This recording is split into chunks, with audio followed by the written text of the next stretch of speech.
Hello guys, welcome to SpinFox tutorial.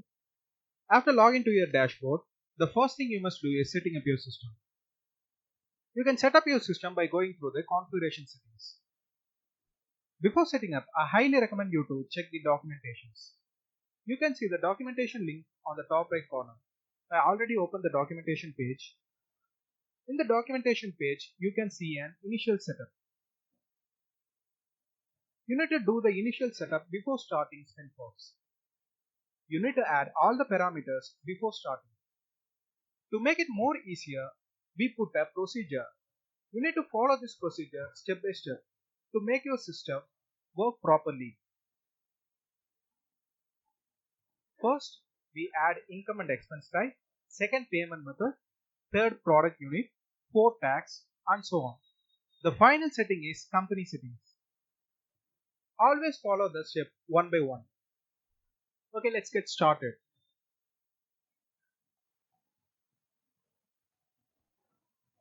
Okay, now we add income and expense type.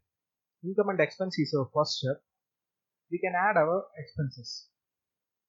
Let's go to configuration and income and expense type. I already added 3 expense and income. You can add as much as you want. To add something, you need to click add new.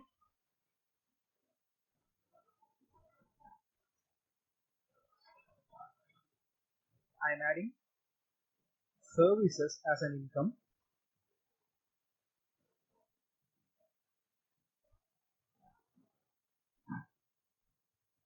Now new income type is added. The next step is adding payment methods. Go to configurations, payment methods.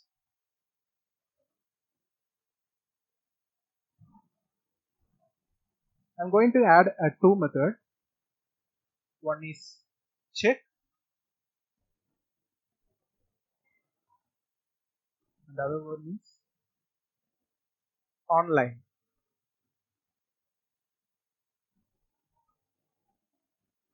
You can add anything here.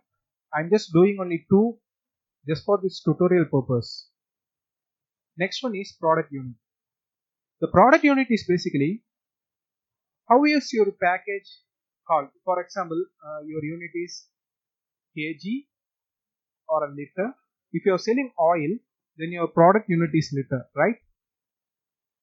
Or selling any consumer goods or consumable products, it's in kg. Or a mobile phone, it's a pack. So you can add your product unit based on your product type. I'm just adding only one.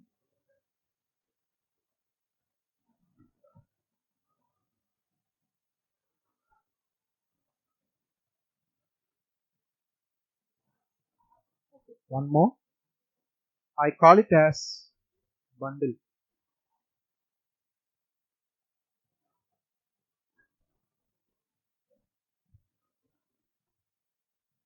I added 2 product units. The next step is tax settings.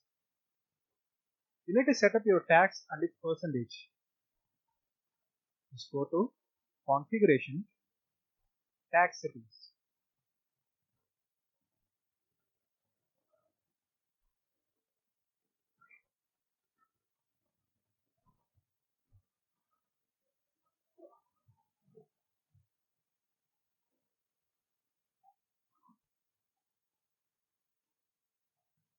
I am adding 8.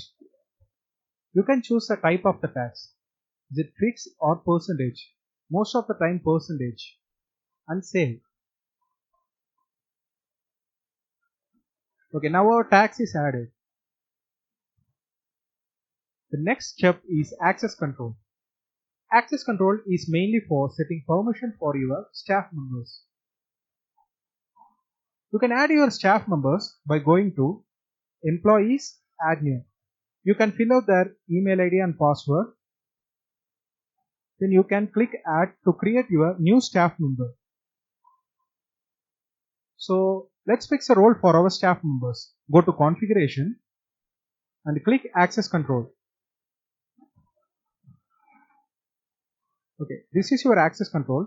After adding your staff members, you can select your staff member and choose his role.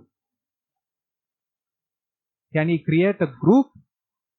Can he have a permission to create a contact?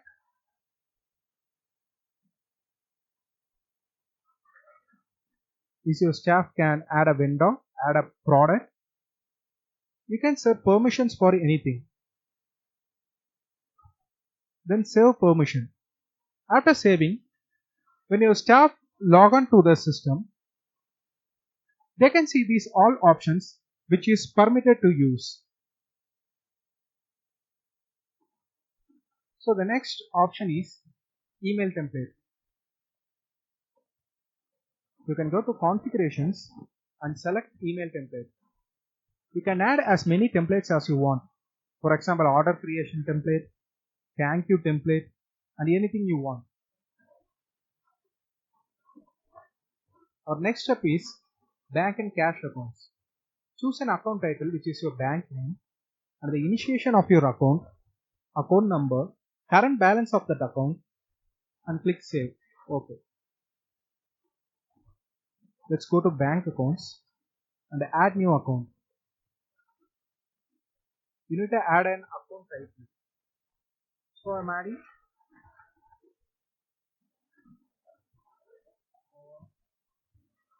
HDFC. I'm selecting my opening date is February 11. Account number is just a random account number. Opening balance is 1000.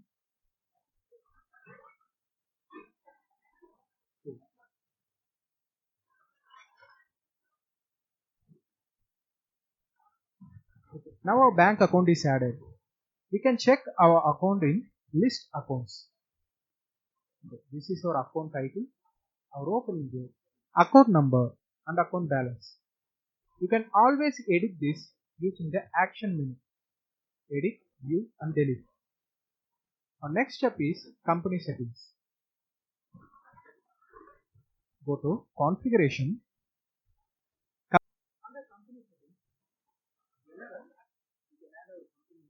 I choose XYZ company, phone number, email ID. What's your currency symbol? You can check your currency symbol on Google search and copy and paste it here. Invoice prefix.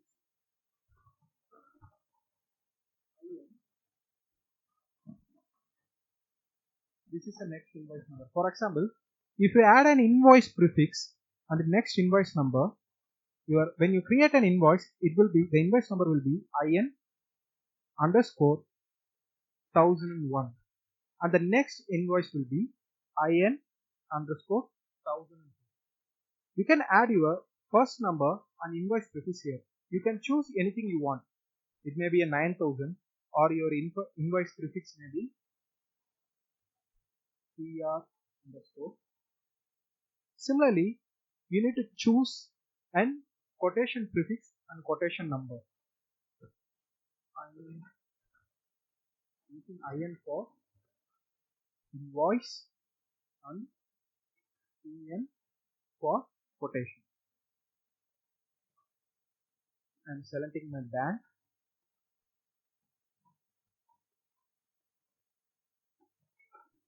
Income category. This is main income category. If your business is selling any products, you can use a product sale or services.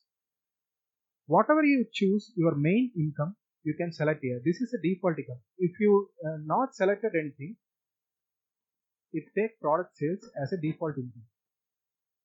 Next is language and click on save button.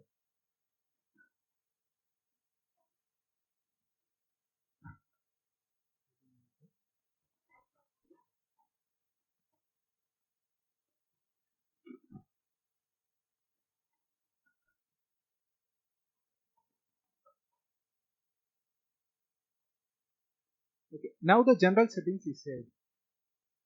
Next one is your payment gateway. You need to activate your PayPal account by selecting yes. and your currency symbol and your PayPal email. This option is used when you are sending an invoice. The user can directly pay through your invoice link. Next one is logo. You can upload your logo here. After uploading, click Save button. The logo on the top left corner will be changed. This is the payment gateway and logo. The initial step is completed.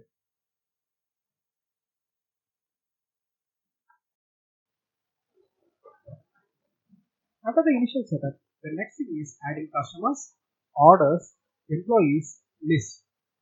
You can check our YouTube channel here. In YouTube channel, there is a tutorial video for all these options. If your business is offline, you can use the offline customer section. If your business is online, you can choose the online section. Similarly, there is an online and offline section for sales also. Both these menus are entirely different based on the business preference. You can add vendors, services, products, etc. You can export customers' orders and everything from the database and also import as you need it. Thanks for watching.